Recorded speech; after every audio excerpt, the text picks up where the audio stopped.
Well now, a girl will sometimes get a notion in her head to go looking for a little peace and quiet.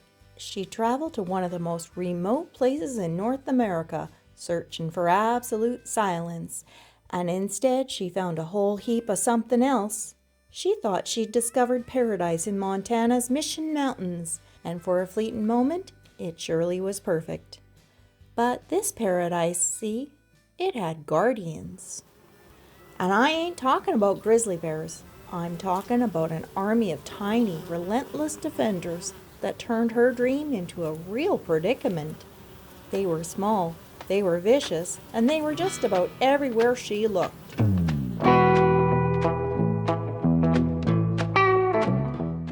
The challenge seemed simple enough. Just hike on up to those alpine lakes. And that walk in was something special. The air was crisp and clean, and with every single step, it felt like she was leaving the real world further and further behind. And then she laid eyes on it. Look what we have here. The first lake. Why, that water was the color of a clear turquoise stone, surrounded by cliffs so giant they still wore a little snow like a crown. It was just about perfect. She figured she'd found the most beautiful place on God's green earth. That feeling of victory lasted for exactly 5 minutes. And this is what I've been hiking all day for. Through thick brush, steep escarpments, through river crossings, all sorts of obstacles. Here's the lake. First, there was just one yellow jacket. Well, Nothing to worry about. Then another one showed up, and another. Within minutes, she was in the middle of a whole swarm of them. Just listen to that sound. This was a fix that'd get a girl in a hurry.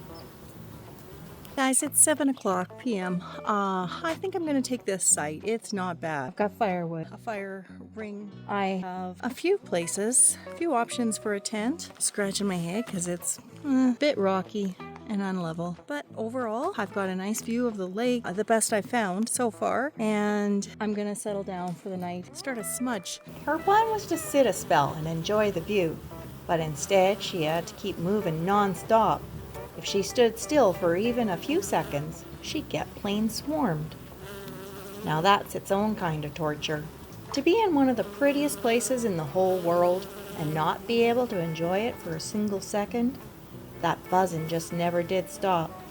She'd found paradise, but it was impossible to enjoy. I cannot believe how many bees are here at this place. I have been stung twice by 2 bumblebees, both kind of my fault. I pinched them. One was in the crook, there's one right on my camera. One was in the crook of my knee and the other was on my elbow, and I didn't realize it and I moved wrong. And so they bit me, but look at this.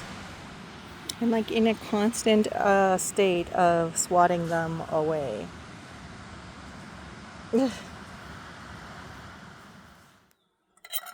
Day 2 was even tougher.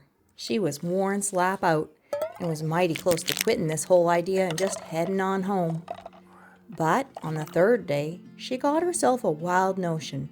She woke up bright and early, long before them Yellowjackets were stirring.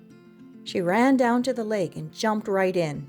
Now, that water was freezing cold, but it was the most incredible feeling.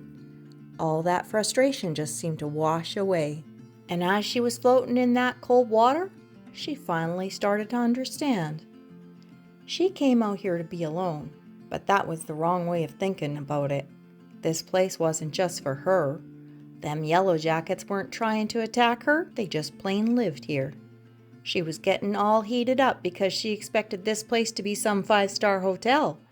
But it's not a hotel, it's a wilderness. And it's supposed to be wild. So, it's a funny thing to say, but them Yellowjackets didn't ruin the trip. They made it a whole lot better. They were a constant, buzzing reminder that she was just a visitor passing through. They weren't guarding paradise from her, you see. They were guarding it from her fool ideas of what it ought to be. And because of them, she found something way better than what she was looking for in the first place. If you think this whole situation was something else, go on and give this video a like. Be sure to subscribe too, so you don't miss the next time a wild hare leads to a wild adventure. Thanks for watching, and happy trekking.